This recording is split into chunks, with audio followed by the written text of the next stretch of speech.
70% on kuulmislangus, siis sa võid arvata, et kui sul on 5 meest, siis kes need on?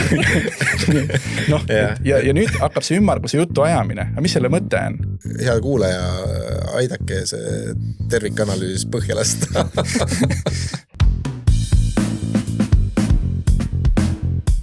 Saade Töökullid järgmine osa. Meil on täna saatekülaline Eeva.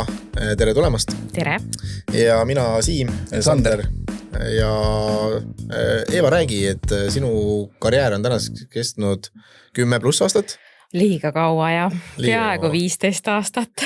Ja täna on ju meil töökeskkonna spetsialisti ametit, kui sellist õppida ei saa, et räägi, kuidas sinu karjäär on alguse saanud, et mida sa teinud oled selleks, et jõuda nii kaugele, nagu sa oled jõudnud? No tõesti, kui ma mõtlen oma töökarjäärile või sellele ajale, tööelule nii-öelda, siis ma tõesti olen terve selle aja tegelenud ohutuse ja keskkonnaga. Ja kus see kõik alguse sai sellest, et ma läksin ülikooli ergonoomikat õppima. Ja kui ma vaatasin, mida see ergonoomika tähendab, siis see oli töö kohandamine töötajale, et selles suhtes tundus väga põnev. Ja pärast seda siis sattusin erialasele ametile tööle suurde kontserni, mis siis oli, ütleme, see oli koht, mis õpetas mind töökeskkonna spetsialistiks. Et ütleme, ülikool andis sihukest loogilist mõtlemist, andis võib-olla mingeid viiteid, kust midagi otsida, aga see kontsern, kuhu tööle sattusin, tollel ajal ikkagi, kui me tõesti rääksime siin 15 aastat tagasi, et siis Eesti teistes ettevõtetes nii palju ikkagi ohutusega ei tegeletud, et see pigem oli ju väiksemates ettevõtetes siuke kululiik. Ja seal need aastad siis õpetasid just seda töökeskkonna spetsialisti tööd, sest sul oli ette antud tohutult palju standardeid, mida juurutada, sul oli ette antud eesmärgid, me auditeerisime üksteist, see oli nagu üks suur pilt kogu sellest töökeskkonna spetsialistist, et ütleme, et see kujundas mu selliseks töökeskkonna spetsialistiks, nagu ma olen siis täna. Ja pärast seda siis mingi hetk võtsin vastu siis karjääri, ma ei ütle karjääri muutuse, aga väljakutse ja läksin tööle Varrusesse, puiduettevõttesse ja neil ei olnud varem olnud töökeskkonna spetsialisti tööl. Nad olid selle sisse ostnud, nii et põhimõtteliselt puhas leht, valge leht, tule ja tee. Ja selles suhtes oli põnev, et sa said eelmisi praktikaid kasutada ja katsetada, mis toimib, mis ei toimi.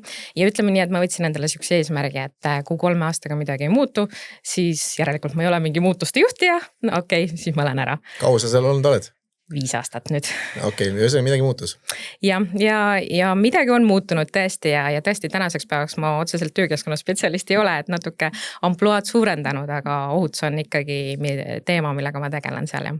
Aga siin ma hakkakski kohe sellest pihta, et kui nüüd võrrelda, et kui on endal töökeskkonna spetsialist ja sisse ostetud, et kas seal, kuidas see vahe oli? No kui ma sinna tööle läksin, siis oli kohe tunda neid nii-öelda viiteid või kuidas siis töötajad seal tunnetasid, et mis on töökeskkonna spetsialisti töö. Seal oli näha, et tehti miinimum, sest kontsernis tehti palju rohkem. See, mis Eesti seadused nõudsid, see oli köki-möki selle kõrval, mida me nii-öelda seal üldse tegema pidime.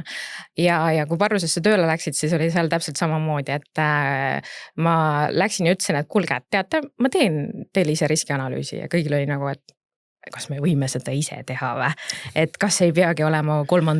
osapoole poolt tehtud, neutraalne isik kuskilt väljaspoolt tehtud ja see oli neil lihtsalt kappi ära pandud, ametkondade jaoks on ju, tööinspektsiooni jaoks.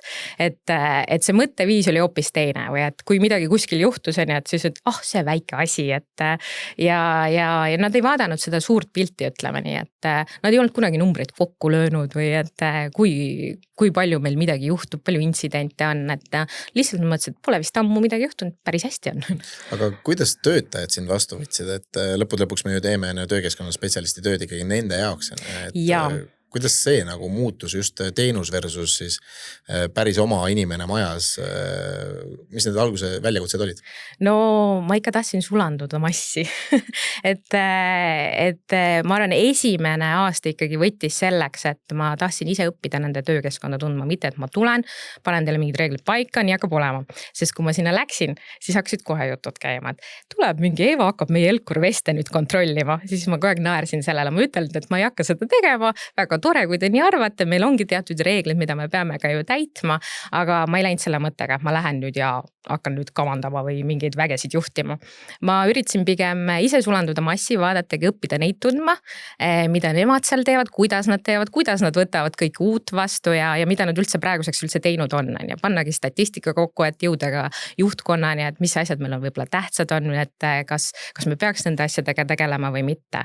Ja töötajate vaates, no tõesti kontingent oli päris lai, et hetkel on Parruses peaaegu 300 inimest tööl, väga erinevas valdkonnas töötavad, väga palju eri töökohti, väga eri vanuses, siis kuidas nagu nendeni jõuda, siis ma nagu kogu aeg ütlen, et tegelikult ma ei ole nagu ohutuse spetsialist, ma ei ole töökeskkonna spetsialist, ma olen nagu siuke heaolu looja. Ja just heaolu looja töötajatele, et kui ikkagi töötaja näeb, et neisse usutakse, nende asju parendatakse, siis nad tulevad sinuga ühte paati ja siis hakkavad sinuga ühte keelt rääkima ja siis nad mõistavad rohkem neid reegleid. Et see heaolu loomine ongi see, mis ma Parruses olen üritanudki teha, siuke suurt pilti, et kui heaolu oleme loonud, kui me töötaja probleemid lahendame ära, siis temast tekib see motivatsioon ja seda tööd teha ja mis see motivatsioon päädab ka sellega, et tal tekib see efektiivsus ja tootlikkus äkki ka paraneb, on ju. Ja siis tuleb sellele vaikselt järgi see ohutus ka. Et ma ise vaatan ka tegelikult seda, et töökeskkonna spetsialisti sisseostmine pigem peaks olema nõustamine. Et selles vaates, et seda tööandjat just ka sinna kaasa tõmmata. Et kui on töökeskkonna spetsialist, kes tuleb, teeb need paberid kõik korda, ohutusjuhendid, kõik vastab normi nii-öelda sellele, mis ette nähtud, siis tegelikult tööandja ei ole sinna kaasatud piisavalt. Ja see on üks ka probleem, et tema ei hakka ka töötajaid juhendama selliselt, et ta võib küll korra ära käia, aga see on sama, et kui me räägime pidevast protsessist, et siis kindlasti sisseostmine peaks olema nõustamine. Ja ma olen täiesti nõus sellega. Et täna siis me võiksime julgelt öelda, et väga paljud teenusepakkujad pigem on audiitori kontrollija funktsioonis ja dokumentide vorpimise funktsioonis. Ütleme nii, et selles mõttes on seda teenust vaja, sellepärast, et inimesed, kui me võtame keskmise väikse ettevõtte, ma ei tea, 25 inimest, et siis tegelikult seal neid rolle on üldiselt väga palju, mida täidab üks inimene. Ja kui me võtame näiteks tegevjuht, siis ta tegeleb müügiga, ta tegeleb ostuga, kõikide asjadega. Ja nüüd tal tuleb siis see töökeskkonna spetsialist veel nagu see teema juurde ja see on nagu selline väline. Ja siin ongi see roll väga oluline, et just see nõustamine sinna juurde, kui ta saab selle nii-öelda sinna ise ka nii-öelda selle osa juurde kirjutada, siis see annab talle nagu palju edasi. Ehk siis töökeskkonna spetsialist kui teenusena sisse osta, tegelikult ei tohiks olla väga erinev mõnes mõttes sellest, et kui on töökeskkonna spetsialist maja sees, ehk siis ta peaks kaardistama olukorra, ütlema, et need asjad on täna hästi, need asjad vajavad siis võib-olla natukene parendamist, aga selle asemel, et öelda tehtagu, peaks siis ütlema ka, et kuidas ja aitama, kui vaja mingeid asju siis paremini teha, sealjuures teadlikkust tõsta, koolitada ja võib-olla siis seda kontrollifunktsiooni vähemaks tõmmata selleks, et nii-öelda inimestega seda usalduslikku suhet luua. Et inimesed päriselt tuleks räägiks, et ilmselt sinul ei oleks tuldud rääkima või sinu rolli oleks võib-olla nähtud väiksemana või tühisemana, kui ei oleks usalduslikku suhet, et sa mitte ei karista neid, vaid sa aitad neid. Ja see, et sa oled kohal, see on väga tähtis, et kui on ka väljaspoolt tuleb nii-öelda töökeskkonna spetsialist, siis seda võib-olla võetaksegi rohkem ka auditeerijana, et ta nüüd tuleb kontrollib, pange nüüd nii valmis ennast, et ei ole see, mida sa näed nagu iga päev. Ja töökeskkonna spetsialistid väljas, need teenuse osutajad on väga palju erinevatele firmadele osutavad, ehk ta võib olla täna toiduainetööstus, siis on ta puidutööstus ja ükskõik kui tragi või haritud või tugev inimene sa oled tegelikult nendesse detailidesse sa ei suuda tegelikult minna. Et mina ise näen küll seda, et seal on väga suured puudujäägid, et isegi kui võtame näiteks tervisekontrollide või nende korraldamise osas, ka seal on puudujääk, et nad ei suuda tegelikult meeskonda seal kokku nimekirja panna, et see näitabki seda, et kui ettevõtja ei ole kaasatud, siis seal on probleem. Või kui ma natukene vaidleks vastu, et kui ettevõttel on ressurssi, et kõik sõltub ressursist, et tegelikult on võimalik töökeskkonna spetsialisti teenus osta ka väga suures mahus sisse. Et põhimõtteliselt sa ostadki teenuse, peaaegu on ju sarnases mahus nagu full time või täistööajaga. Et ehk siis küsimus on nagu, ma ütleks, et see on selline läbirääkimiste teema alati, et tahetakse saada nagu ikka odava hinnaga head teenust. Noh, kahjuks need kaks asja väga sageli kokku ei lähe. Ehk siis küsimus on nagu selles, et kui hästi enne, kui töökeskkonna spetsialist teenust pakkuma, on need reeglid kokku lepitud ja mis mahus seda tegema hakatakse, et mina võin vastupidiselt tuua näiteid, kus on teenuse pakkuja koostanud väga häid ja väga asjalikke kaasavaid riskianalüüse. Et lihtsalt küsimus on puhtalt mahus ja sageli tööandid ei mõista seda, et see on töö ja see on aeg. See on, jah, ma selles mõttes ütlengi, et tegelikult see, kui me selle lahti seletaks, mis see töö on, mis see protsess on, mis see kasu on, aga me läheme täna ju ostma tegelikult seda riskianalüüsi või seda nii-öelda seda linnukest. See sama asja, mis sul oli seal riiulis. Seda sama asja, et mul on korras, et kui Tööinspektsioon tuleb, siis mul on näidata. Ja kui praegu vaadata, et Tööinspektsioon saadab iga aasta alguses selle Exceli tabeli, mida paljud ettevõtjad lähevad sinna vaatama, et kas tema nimi ka seal on ja kui tal on, siis ta kohe tormab selle teenuse pakkuja juurde, kes siis ütleb, aitab tal selle ära teha. Aga see on jälle see, et ta teebki selle ühe tüki. Nii et ma arvan, et selle töökeskkonna spetsialisti ikkagi selle ameti me peaksime täitsa lahti joonistama ja kirjutama niimoodi, et see ei ole mingi ulme, vaid see on lihtne. See on see iga päev, mida me teeme, aga lihtsalt, et oleks õiged vahendid ja võtted. No ma arvan, et see väga tähtis on ka, mida juhtkond tahab või mida nii-öelda see ettevõte tahab. Tõesti sellest töökeskkonna spetsialistist. Ma arvan, et seal ongi kaks lihtsalt poolt. Üks ongi see ettevõte, kes tahab lihtsalt täita seadust, tulge, tehke ära või palun, sina nüüd saad lisakohustuse tee ära. Ja teine ongi see, et kui ta näeb suuremat pilti, et mis sellest võib veel tulla, et kas see tekitab heaolu, kas see tekitab motivatsiooni, kas töötaja on rahulolu uuringu tulemused, ma ei tea, paranevad ja nii edasi. Et ma arvan, et seal on see kogu ettevõtte väärtus ka, et kas see on nende väärtuse sees, see ohutus, heaolu või see on lihtsalt seaduse täitmine.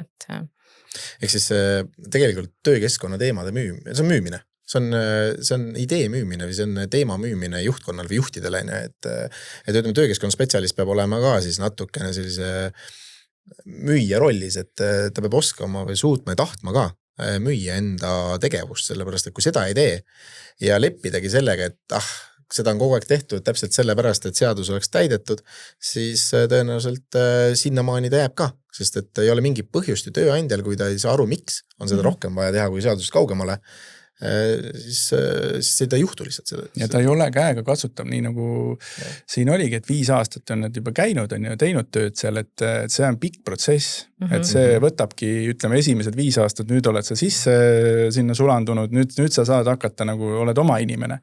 Aga kui meil on enamasti ettevõtted ikkagi tahavad konkreetselt, et ma maksan, mis see tulemus on, kui sa 3 aastat käid ja ma muidu maksan, aga ma ei näe seda konkreetset tulemust, käega katsutavat tulemust. Peale selle, et sa võtad veel rohkem raha ainult kulutad, et on vaja seda ja seda ja seda, siis ongi, et sealt tekib see võib-olla see vastuolu, et ma ei taha enam seda nagu jätkata, sest tegelikult ilma saab ka hakkama. Ehk siis me tuleme tagasi ikkagi selle nii teenusepakkujate ütleme siis võib-olla kvalifikatsiooni või siis selle standardiseerimise juurde, kui ka siis töökeskkonna spetsialisti oskuste ja pädevuste juurde, et tegelikult täna kumbagi eksisteeri turul, et me oleme juba sellest eelnevalt ka podcastides rääkinud, et meil täna võimiliselt ükstapuha kes võtta Majandus- ja Kommunikatsiooniministeeriumi aken lahti ja registreerida ennast töötervishoiuteenuse pakkujaks. Et töökeskkonna spetsialist määra ennast töökeskkonna spetsialistiks, oleneb sellest, kas sul on nagu haridus või ole, või kas sul on teadlikkus ja kas sul on oskused. Et mina näiteks olen defineerinud, mul väga sageli küsitakse, et Siim, ütle, mis see pädevus siis on? Ja siis ma olen seda kõige lihtsamal tasemel öelnud, kui sa oled seadus läbi lugenud, saad aru, mis seal kirjas on ja oskad seda ka nagu enda organisatsiooni sees mõistlikult rakendada, siis sa oled pädev. No ma arvan, see on üks osa töökeskkonna spetsialisti tööst, et mina ikkagi vaatan veel suuremat pilti, et sul peab olema motivatsioon asju paremaks teha ja motivatsioon nii-öelda mingi teiste inimeste probleeme lahendada, et ma arvan, see on tegelikult suur asi kui ettevõttes, kui nii-öelda tegeletakse motiveeritult, et üks asi on muidugi see teadlikkus ja mis need seadused ütlevad, aga ma kogu aeg ütlen, et mina oskan küll endale kogu aeg tööd juurde teha, sest kogu aeg saad midagi veel paremaks ja paremaks teha, et sa võid selle miinimumi seaduse ära täita, aga tegelikult kui sa tahad nii-öelda ettevõttes seda palli suuremaks nii-öelda muuta ja paremaks, siis tööd jagub. Jah, seda lahti saab alati võtta, aga ma küsin veel, et kuidas selle tööstressiga on, et see on hästi selline, see vaimne tervis on üldse selline praegu meil natukene võib-olla trendi teema, aga tegelikult on seal päris sisuline ja suur probleem taga, et paljudes ettevõtetes on tükitöö, teed nii palju, saad nii palju, millel on küll nii-öelda mõlemale poole kasu, aga teistpidi jällegi suurendab nii-öelda tööõnnetuste ohtu, sellepärast, et inimene teeb siis kiiremini, võib-olla natuke rabistab. Et kuidas selle tööstressiga või kuidas üldse selle vaimse tervisega nagu teil endal nii-öelda see läbimõeldud on? No ütleme nii, et see on ka teema, millega pead kogu aeg tegelema. Tegelikult me oleme tootmisettevõte, täpselt samamoodi tõesti aetakse seda tootlikkust taga. Aga kui juhtkonnas on juba see väärtus olemas, see ohutuse väärtus ja tegelikult ma seda tänaseks päevaks tunnen, et Parusel ka on. Ülihea meel on istuda enda arvutilaua taga, kuulata kuskil koridoris räägivad mingist ohtlikust teemast oma vahel. Leiavad probleemi, mindi kaasa ja lähevad lahendavad ära. Et see ongi see, mis sa näed, et on leitud siuke kuldne kesktee, et nad lähevad lahendavad ära ja toodavad edasi. Aga stressi ja vaimse tervise poolega me tõesti ka pidevalt tegeleme. Me lihtsalt üritame neid teemasid pildis hoida. Ala läbi tervisenädalate, teeme mingeid koolitusi. Meil ongi rahulolu-uuring, meil tuleb sealt välja, mis osakond võib-olla tunneb rohkem, tahab mingit teemat saada juurde kas või koolituse näol, siis organiseerime selle. Et tegelikult me hoiame nagu pidevalt pildis, et ma arvan, see on see motivatsioonipakett võib-olla, mis seal Parusel veel ekstra juures on, mis ka toetab nii-öelda neid teemasid. Et muidugi tööd peab tegema, tootma peab, muidu ju, ma ei tea, tehas ei töötaks, raha ei tuleks, aga jälle see kuldse kesktee leidmine, et teha võimalikult ohutult ja eks väike stress on ikka ka hea. Sest ma olen ikkagi kuulnud seda, et kui sa küsid, et kas sul tööstressi on, siis mis see on? Ja see on nagu selline, tähendab, et ütleme, see on just selle nõukogude ajal või ütleme sellise vanema generatsiooni töötajatel, et mis asja, et meil eluaeg oleme tööd teinud ja mida see on selline peene või uuema. Tööd pole, siis on stress. Et see on uuema aja selline trend on ja, aga me teame, et tegelikult seal on suured, ikkagi tegelikult on see tõde taga on ja, et kui sa ikkagi töötad ennast lõhki, siis paratamatult. Nii et mulle väga ei meelde praegu sinu lausest üks mõte, et koridori jutud on. Ja et kuidas saab, nagu tööandja, ma vahetada, kas see füüsiline töökeskkond, me räägime tervise poolest, et kuidas saab niimoodi. Ideaalis on ju see, et sina tugiüksuseks, siis sina toetad kogu seda asja selleks, et ettevõtte nii-öelda tööohutuse süsteem toimiks. Eks tegelikult põhimõtteliselt peaks olema see, et kui sa käid ära pool aastat, siis tohiks ju midagi tegemata jääda.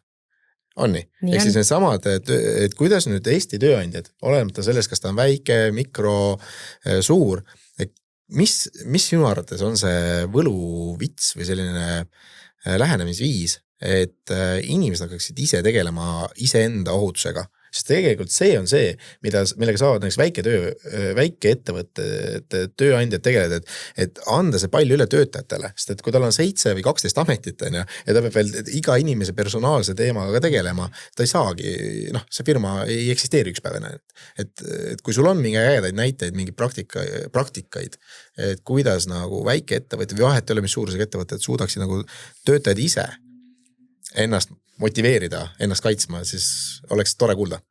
No mina arvan, et oma töötajad peab usaldama ja meie oleme järjest rohkem nii-öelda, üks asi on teadlikkus, et neid haridaga ja miks me teeme ja mitte öelda, et miks me teeme, vaid tuuagi praktilisi näiteid, et mis üks ja teine asi võib olla.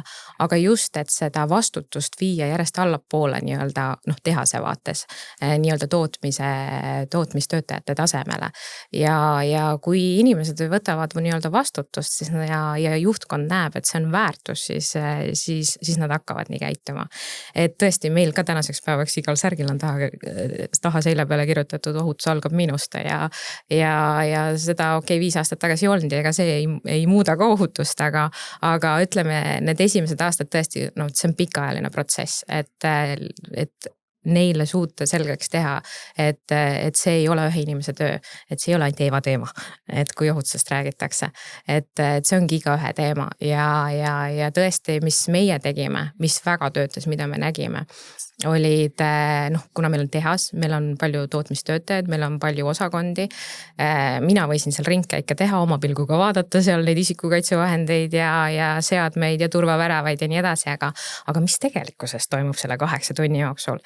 Nii et me iga kvartal hakkasime võtma näiteks ühest osakonnast ühe töötaja ja tegime koos temaga ringkäiku. Et kuidas saadagi tema seda visiooni, kuidas tema tunnetus seal tööl on, et kuidas ta ennast tunneb, mida ta teeb igapäevaselt, kas on midagi ohtlikku, kas me saaks midagi parendada, mugavamaks teha ja nii igas osakonnas ja nii need probleemid tekkisid ja tekkisid siuksed teemad, millest mul ei olnud õrna mis tehakse, sest visuaalselt tundub kõik ilus ja kena, aga mis praktikas toimub.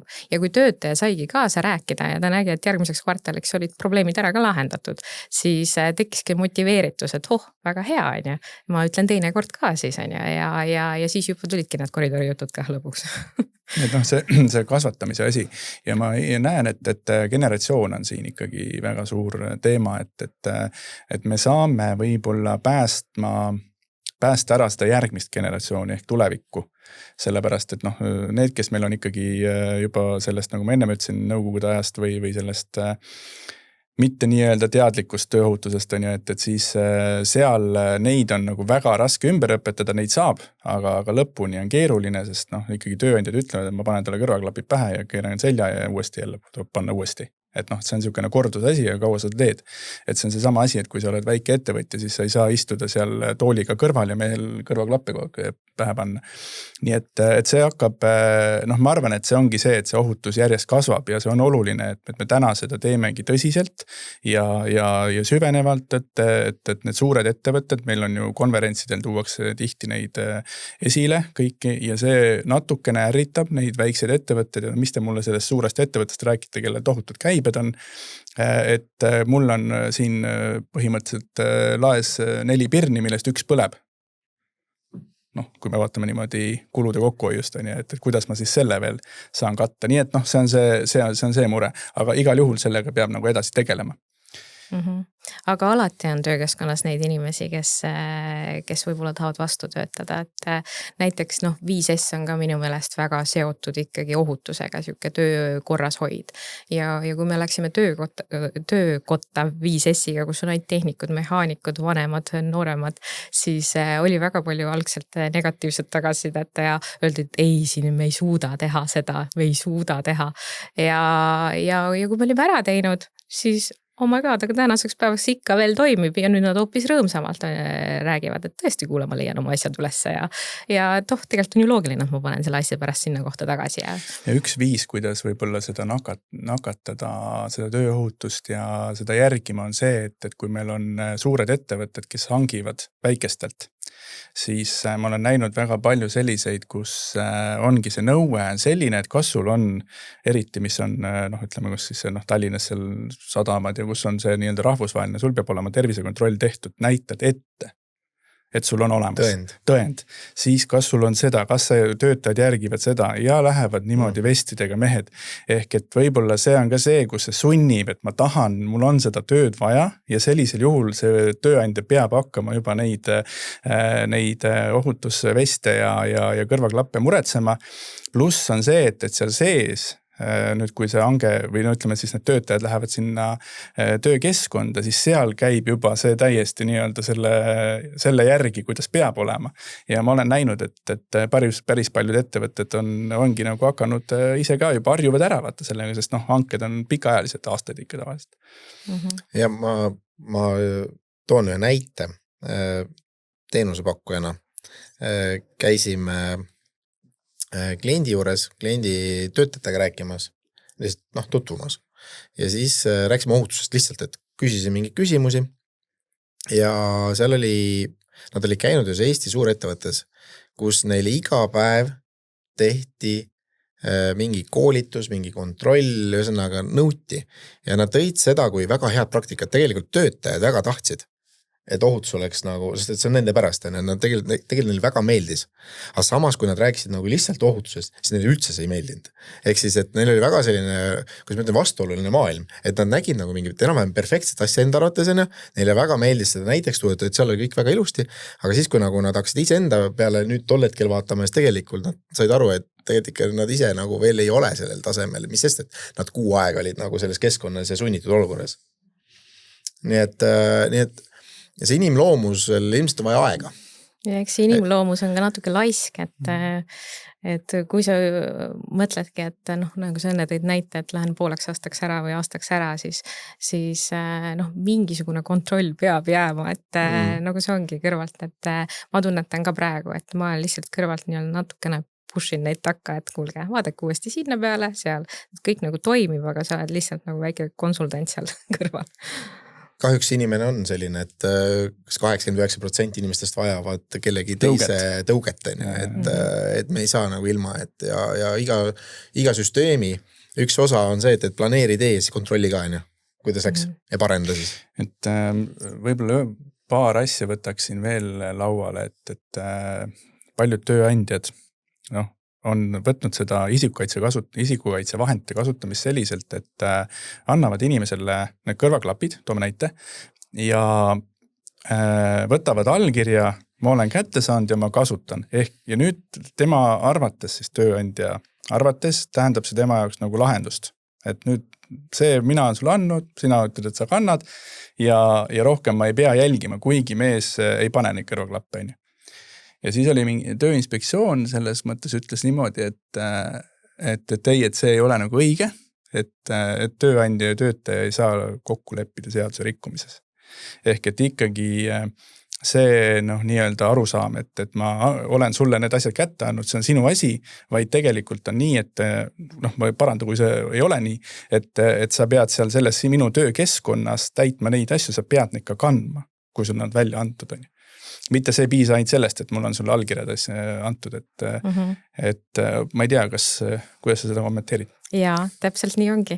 Ja ma arvan, et siin jälle tuleb see erisus, et kas sul ongi kohapeal töökeskkonna spetsialist või keegi teeb lisatööna. Ma arvan, et kes teeb jälle lisatööna ja siis tema võtabki lihtsalt allkirja ja loodab, et inimene kannab neid kuulmiskaitsevahendid või turvaelanõusid, et tal ei olegi aega ju nende probleemidega tegeleda, et inimesed on ka ju oma kehalt on ju erinevad.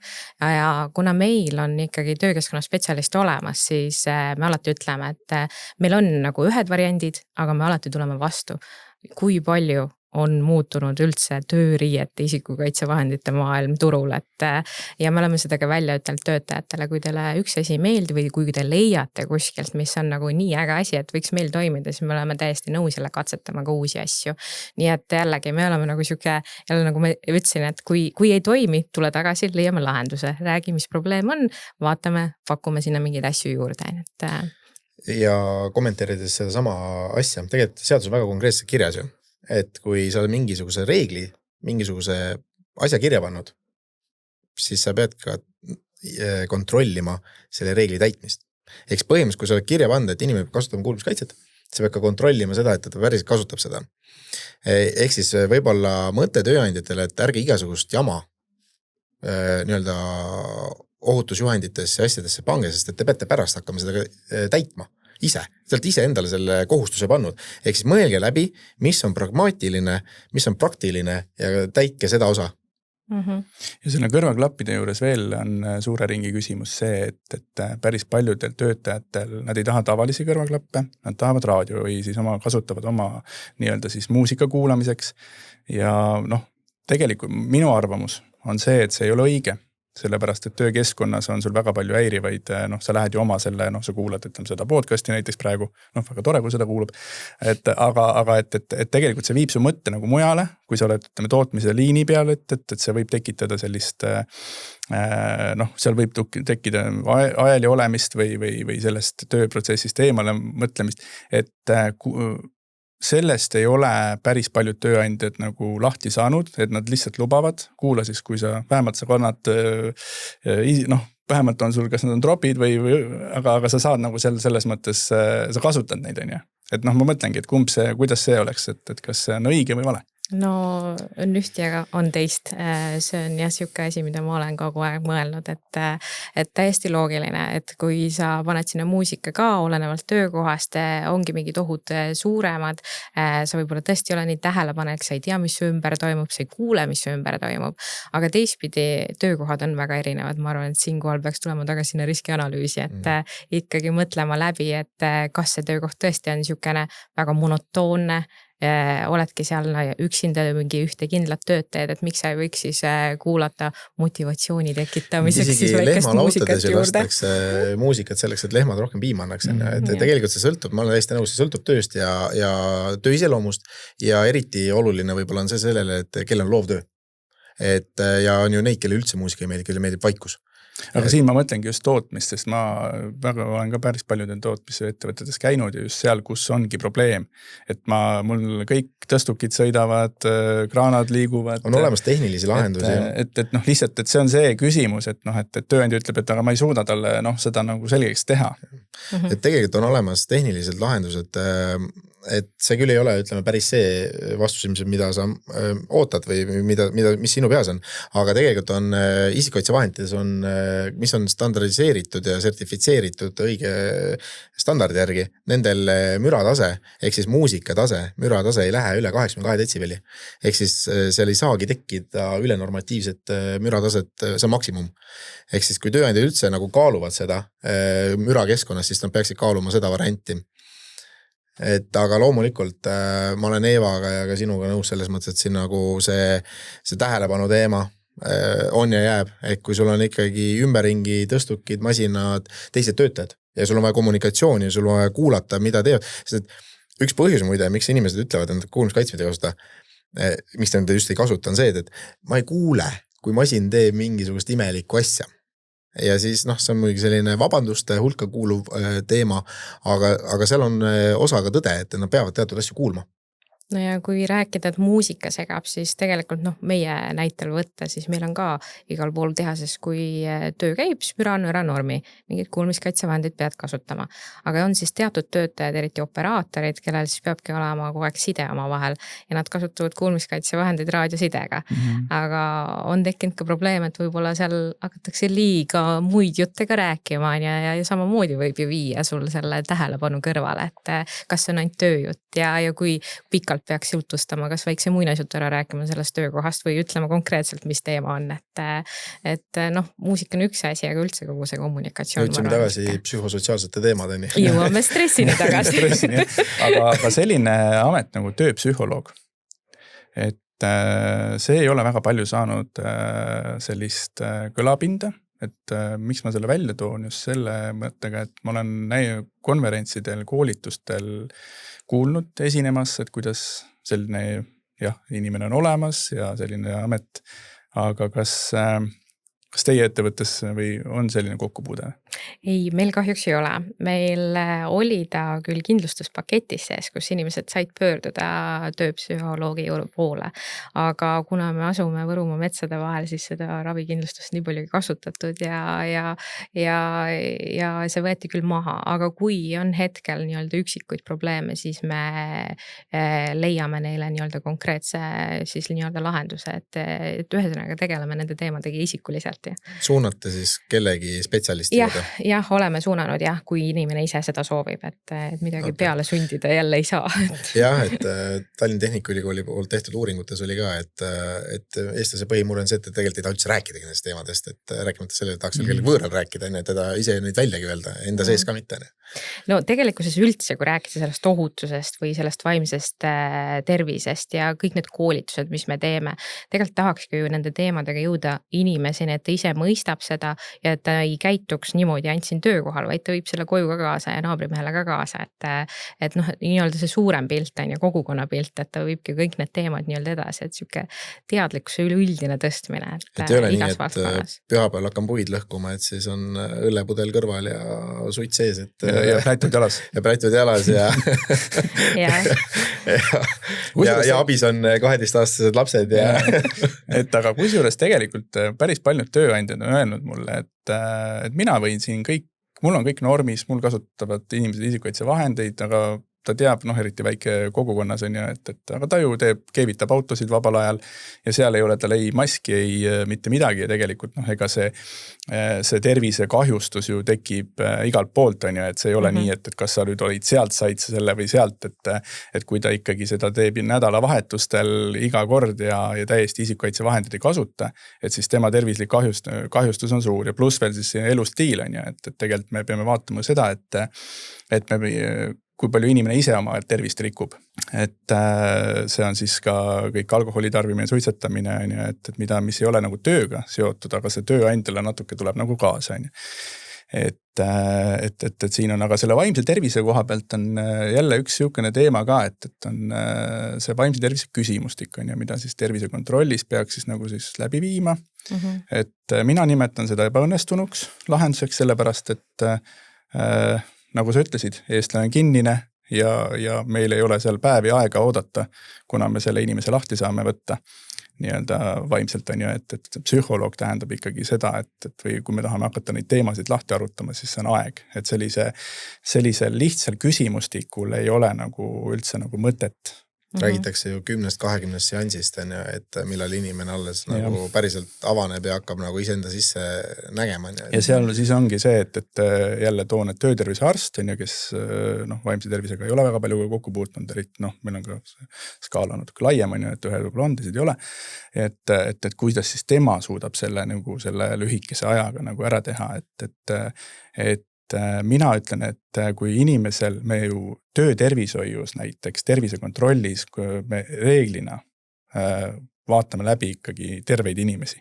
Sest see, kes on juba väga haige, ta võib-olla on juba siis kas siis perearsti vaateväljas, eriarsti vaateväljas, EMO-s, ta jõuagi, ta on juba siin töövõimetuslehel on ju.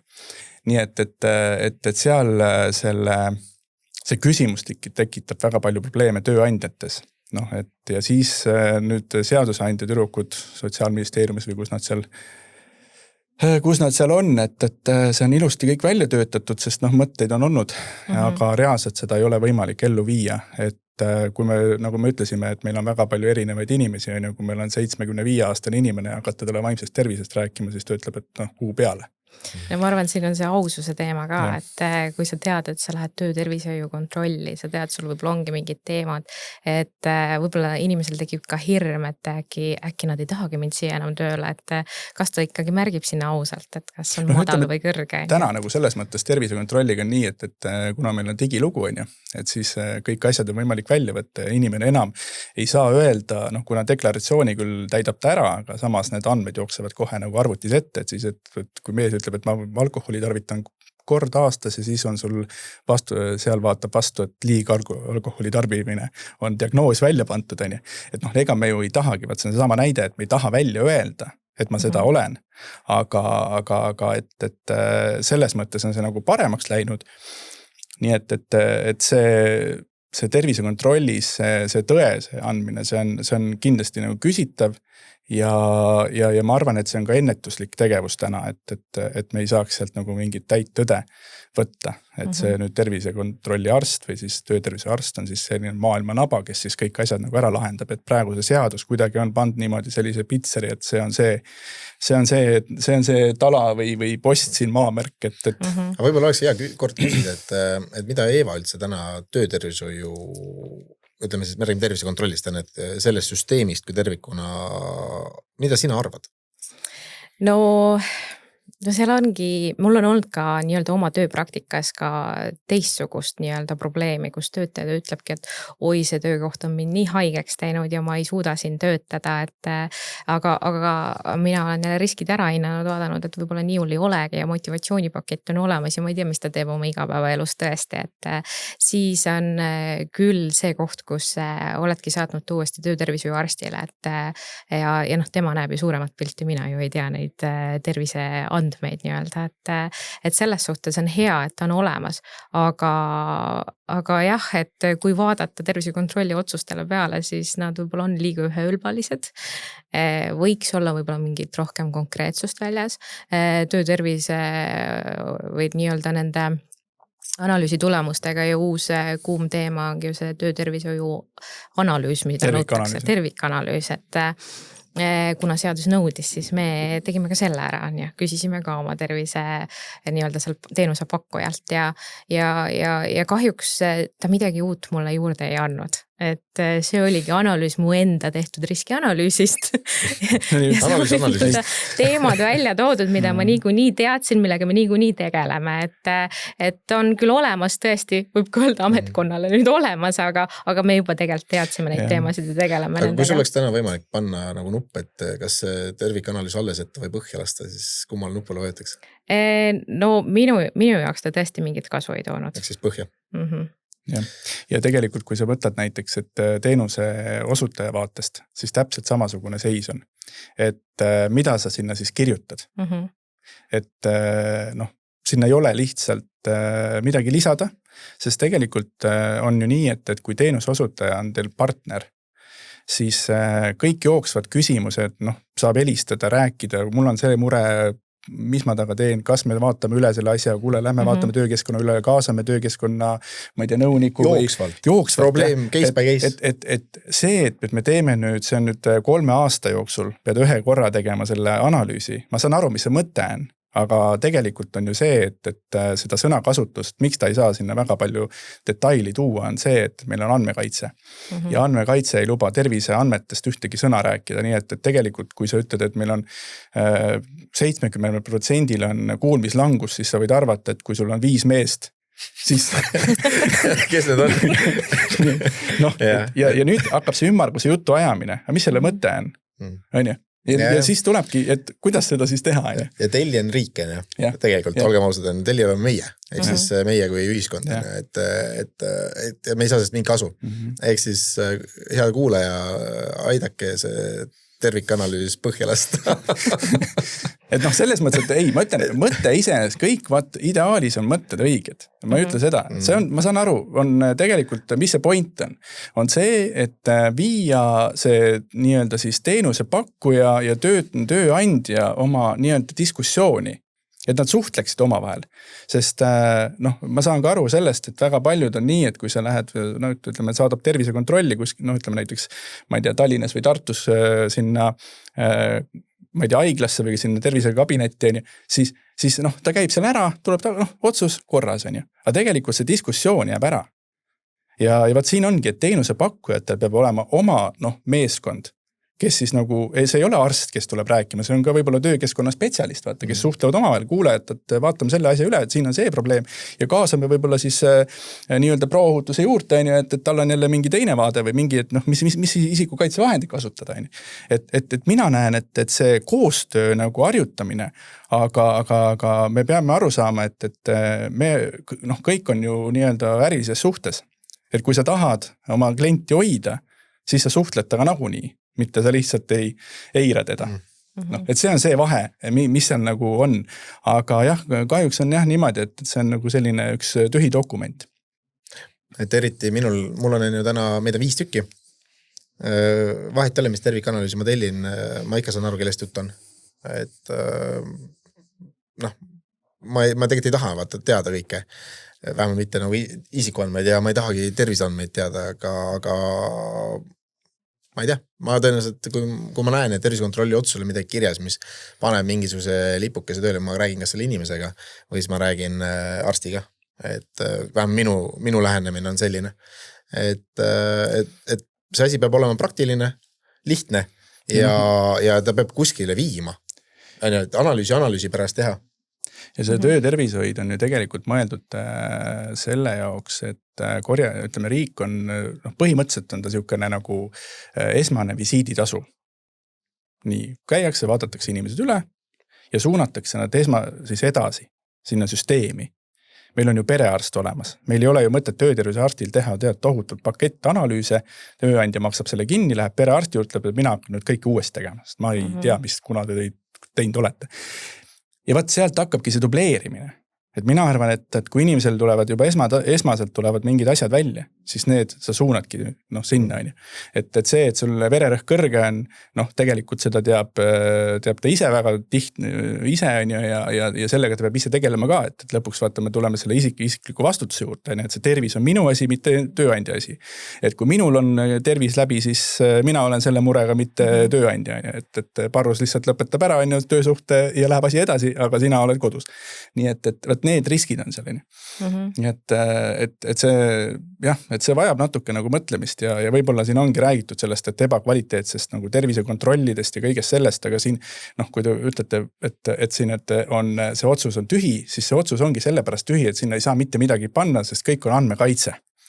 Andmekaitse ei luba ühtegi panna, sest kuskilt võib tulla mingi selline, kui me hakkame ütlema, et näiteks, et tal on kuulmiskahjustus, tal on see, siis sa ütled väga selgelt, et tal on kuulmine, see on tervise, sealt võib välja lugeda selle, et tal on selle terviseprobleem. Ehk et... Siis täna kirjutatakse sinna, et vaadake, et nad kasutaksid kuulmiskaitsmeid. Et umbes niimoodi, et vaadake, et nad ikka kasutaksid neid, et mitte ei kirjutata sinna, et ei, sellel mehel on müra teema tõttu ja tervisekahjustus. No see vastupidine teema, mis mul on praktikas olnud, et kus inimene tõesti kurtis, et tal on nagu nii tervis käest ära ja ta ei suuda töötada, et siis töötervishoiu arstil, andmekaitse tõesti tuli vahele. Ma nägin, et oli edasi suunatud lihtsalt erialasele arstile ja antud lihtsalt paarikuune nii-öelda otsus. Ja pärast seda oli näha, kuidas inimene muutus närviliseks ja tal tekkiski mingisugune hirm, aga mina ei teadnud, kas tal ongi siis päriselt probleem või mitte. Ja pärast hiljem siis järgneval otsusel oli kõik korras. 3 aastat kõik korras. Et siis tekibki jälle see, et kas ta nüüd oli või mitte, mis ma nüüd sellest välja peaksin lugema. Et... No siin tegelikult siin võib ju, meid ju vaatavad, kuulavad paljude tööandjad, töötajad, et tegelikult tervisekontroll ei ole kindlasti mõeldud selleks, et tööandja nüüd tahab teada teie andmeid või teie neid terviseandmeid. Tema tegelikult tahab teada, kas see inimene võib töötada, et kas teil ole tervisekahjustust. Miks see on perioodiline, on sellepärast, et perioodis on vaja vaadata. Ehk et kui sa töötad, näiteks täna sa käid tervisekontrollis ära ja nüüd sa töötad, sul antakse 2 või 3 aastaks. Ja kui sul nüüd 3 aasta pärast uuesti lähed, siis saab vaadata, kas sul on need tervisenäitajad on muutunud. Ehk et siis seda tööd oled sa 3 aastat teinud, sul tervisenäitajad on muutunud, siis siin tuleb nüüd vaadata, et kas nüüd on see põhjus seal olemas. Siis me peame riskianalüüsi minema ja siis tegelikult, kui me päriselt räägime, kuidas see peaks olema. Ja vaat sealt, ja siis tulebki see küsimus, et kas see töökoht hakkab tema tervist nagu mõjutama ja kui see mõjutama hakkab, siis tulebki anda see, et näiteks 9 aastaks on ju, ja see 1 aasta tähendab seda, et see on ülemineku aeg reaalselt. Ehk et inimesel on antud viide, mida tööandja ei tea, et tuleb hakata otsima teist tööd. Aga see on selleks, et mitte öelda kohe päeva pealt, et kuule nüüd siit samast kabinetist kõnnid koju ja sa oled vaba, vaid see ongi see, et inimesel on nagu harjumisaeg on ju, et tegelikult pikas perspektiivis, kui sa töötad veel 10 aastat, siis võimalik, et sa enam see tervisekahjustus on jäädavalt. Meil oleks vaja seda töötervishoiu otsuste lahti mõtestamise käsiraamatut vaja. Et kui on kirjas see asi, et siis arst mõtleb seda. Et lihtsalt ongi, jah. Ja ma arvan, et töötaja ka ei tea, vaata, et ta võib-olla ehmatab ka ära, kui pannakse lühem otsus. Et... Aga teistpidi jällegi, see võib olla mõnikord väga ka lihtne lahendus. Et ongi nagu inimene, oletame, et ongi muutnud töökeskkonda ettevõtte siseselt. Toon oma elust näitena, inimene töötas liini peal, tegi klassikas liini, tõstis tükki ühes kohas teise. Väga tubli töötaja, vaatasime, meil on värviliini töötajat vaja. Viisime sinna, tuli üldse, kuule, mul on mingi jama, mingi allergia. Saatsime arsti juurde, öeldi, et ei tohi töötada seal, sellepärast, et oli siis sensitiivne nende keemiate suhtes. Ja me viisime ta tagasi endisel töökohale, et ühesõnaga tänu sellele, et tervisekontroll ja töötaja julges tulla rääkima nendest asjadest, me saime nagu õigel ajal võib-olla jaole ja see probleemi süvendada, töötaja sai lisaks sellele teada, et tal on mingid asjadega allergia. Aga et me tegelikult on niimoodi, kui sa annad, kui töö, ütleme nii, et kui see on ütleme, et kui see inimene ei tohi töötada seal, et tervisekontrollis sa ei saa öelda, et sul on keelatud töötada. Sest tegelikult töötada võib, aga küsimus on tingimustes. Jah, kui pikalt. Ja siis on see teema, et tegelikult tulebki tingimused üle vaata, et teie ka, et kui te saate endal tervisekontrolli otsuse, siis tegelikult vaatada, okei, et nendel tingimustel raskust teisaldamine on keelatud. Ta ei tohi seda teha. Järelikult tuleb siis kas pakkuda talle teist lahendust või tõesti töösuhe lõpetada. et noh, siin ongi see, et ei saaks seda töötajat nii kergelt nagu minema, et mõni tööandja on mõelnud, et see inimene on nii keeruline, et ma ei tea, kas ta peab töötama, on ju. Et noh, sellisel juhul on need kaitsed ees, et ei saaks sealt nagu lasta selle paragrahviga nagu lahti, on ju. Nii et see on niisugune teema, mis ma arvan, et on hästi paljusid tööandjaid täna paneb mõtlema, et miks ma neid pakkide viisi, noh, tuleb ju paberkandjal ka, kui vaja on, et neid tervisekontrolli otsuseid, mida ma pean säilitama ja hoidma, et mis selle mõte on ju, et tal jääbki see mõte nagu saamata, et noh, kõik käib ära, tehakse, lihtsalt teen, maksan, aga ma tegelikult ei saa nagu reaalselt käenkatsutavat. Mulle meeldis see sinu mõte, et peabki olema koostöö selle töötervishoiu teenusega, näiteks töökeskkonna spetsialistil, et mul oli ka üks hea näide, et põhimõtteliselt töötaja kurtis samamoodi, et puutus kemikaalidega kokku, et äkki nüüd need kemikaalid tekitavad tal mingisuguseid ärritusi ja loomulikult me ehmatasime ära, tegime mõõdistused olid korras, käis töötervishoiu arsti juures, arst vaatas ka läbi, et on nagu korras, aga koostöös arstiga me ikka otsustasime, et ärme pane talle seda maksimumaega, paneme igaks juhuks lühema aja, et kui ta nüüd ikkagi veel on seal töökeskkonnas ja aasta pärast ikka need samad mingisugused probleemid on või midagi on, et noh, võib-olla see tuli ka väljaspoolt töökeskkonda, me ei oska öelda. Et siis me jõuame kiiremini jälile, kui tal tõesti on mingisugune tervisekahjustus, mitte et ootame selle maksimumaja ära. Minust sa tõid välja väga olulise aspekti, mida töökeskkonna spetsialist peab tegema. On see, et töökeskkonna spetsialist peab otsima õige kontakti, kus ta saab abi. On ta siis tervise teemal töötervishoiuarst, aga samas võib olla ka hoopis mingi teise valdkonna spetsialist, kus ta siis, ehk siis tema põhimõtteliselt seob kokku töötaja, töökeskkond, juhtkond, masinad ja koostööpartnerid siis või teenusepakkujad või siis mingisugused selliste erialateadmistega inimesed, keda organisatsiooni sees ei ole ja paneb selle tervikuks inimese, töökeskkonna ja tööandja vaatest. Ehk siis hea töökeskkonna spetsialist peaks vähemalt seda suutma oma elus teha. Ja tervisekontrollide probleem on veel see, et on nii meditsiiniline.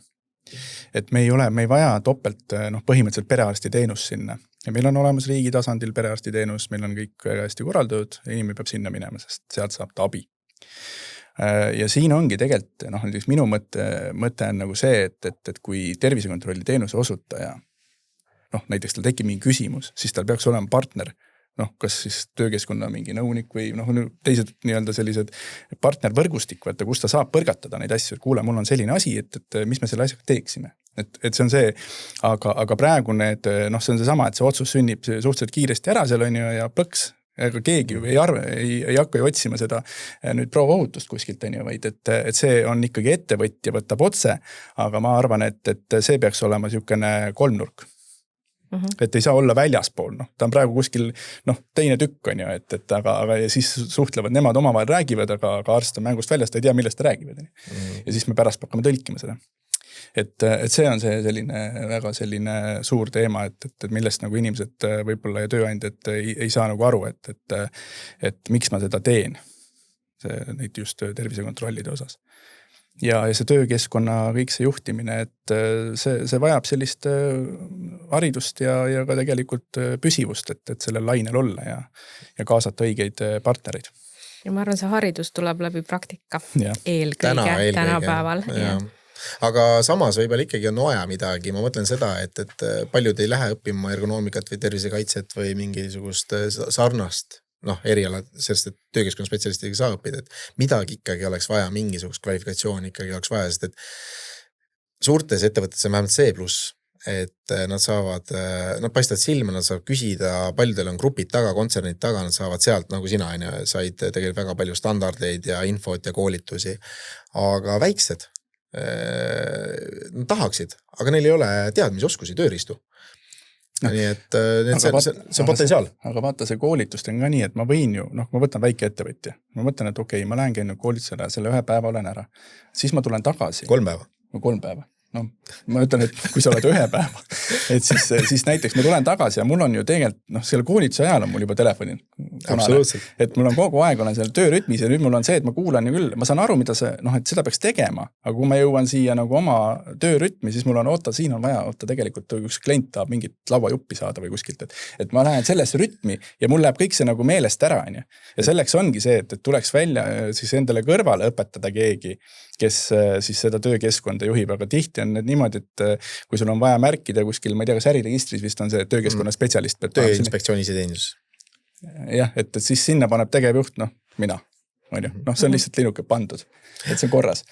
Aga mis veel tekitab stressi? Et üks asi on see, et tõesti pole aega, et ei olegi võimalik, aga ma mäletan nii hästi oma esimesest tööaastast, kus mul ei olnud mitte kelleltki küsida. Mul ei olnud networki, mul ei olnud tuttavaid, mul oli mingi nõue, tehtagu stiilis. Et vaata, siin on standard, siin on nõue, tee. Kuidas ma teen? Noh, ma arvan, et täna tegelikult nendel tööandjatel on üpris sarnane tunne, nad kuulavad see, isiku nad on väga tublid ja nad lähevad ja kuulavad see 3 päeva, tahavadki asjadega pihta hakata. Ja kui nad lõpuks saavad oma pika nimekiri asjadest, mis on kõike nagu ära teha, siis nad on nagu sõna otseses mõttes stressis, sest et kuidas ma nüüd seda kõike teen, anna mulle mingisuguseid näidiseid, anna mulle mõtteid, kellelt ma küsin, siis nad pöörduvad meie poole ja siis nad saavad teada, et kõik see maksab. Ja siis nad ütlevad, aga mul ei raha ka, et siis nad üksinda pusivad ja siis lõpuks löövad käega, et tühja kah, ma ei viitsi. Jah, tööinspektsioonil on täna konsultandid, aga neid on 3, kui ma ei eksi. Üks tegeleb tervise teemaga, üks tegeleb töökeskkonna teemadega ja ma 3. praegu jään vastusvõlgu, millega tema tegeleb. Aga 3 konsultanti 700 000 töötaja kohta, ma mõtlen mitte tööandja, meil on mingi 300 000 tööandjad äkki. Okei, osad on neist riiulis, ilmselt me räägime nagu 200 000 realistlikust ettevõttest, kes nagu toimetavad, et 3 on natuke vähe ja paljudel kahjuks ei ole nagu seda ressurssi ka.